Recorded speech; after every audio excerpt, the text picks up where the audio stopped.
Right, so I just fixed up this, so this is a Bosch, if it focuses. This is out of a Mercedes van, I believe. Anyway, with a bit of luck, you've got the number there and the details. This is what it looks like, and on that side as well. And it's got, crucially, it's got 5 pins, not 6, right? And it's got basically a shared positive, because I probed it out with a meter to try and see how the connections were. And oh man, this is going slow. And this is what I got. You see there? Let me just zoom that out, and then you can, or rather, I'll just zoom that out. There you go. Now you can see. So basically, there's a positive here, and then next to that you've got the negative for the first channel. Doesn't really matter which one is which. And then you've got the wiper, and then you've got the negative for the second channel, and you've got the wiper. So basically, it's that circuit there. So this is what I've wired up. You can see I've got that there, and then these whites are the negatives and the greens are the outputs. So obviously I've cross-connected the negatives, and then we've got a single positive, and then we've got the 2 channels output here, and they're just going into this, it's a mega actually. Right, so it's on channel 1 and channel 2, and you can see here, it's just to do an analog read here, and you can see here. Let me just do a few of these, because it's difficult to do one-handed, but you can see there. So yeah, because it's actually quite strong. So if I push that, you can see how it's going, and if I hold it, you can see it's on a straight. Oh great, it's stalled. It's on a straight line. There you go.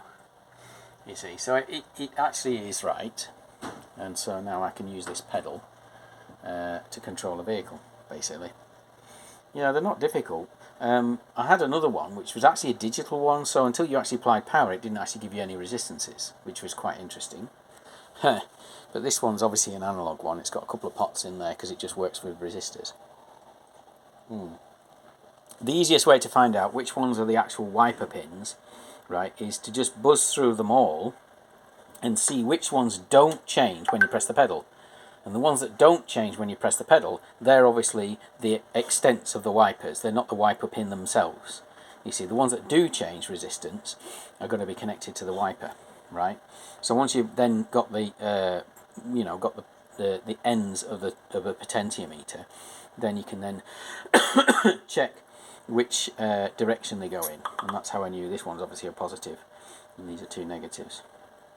Yeah. So it's 2 circuits, but it comes from, I don't know, I'm quite sure how that works. Because you got, oh dear, it's come off. It's a little bit difficult because the connections are a little bit shit. These wires that I'm using are not great. Is that it? I'm trying to, let's see, oh it's done it again, it's gone again. Yeah, I think yeah, it's just a problem because I'm getting cross connections here, so I'm trying to make it so that it works, but I don't know. Anyway, it doesn't matter. As you can see, it's difficult. Anyway, it doesn't matter. But it works. Obviously, this is the right configuration. And I'll publish all this stuff, and that's just a bit of code just to work it out. I've got pedal code. Excuse me. I've got pedal code that works over the Ethernet, which is actually pretty fast. And so, it works like an API. So you can just tell it, you know, you can send from the actual pedal itself, or you can just query it or something like that, and the output. There you go. See, it works.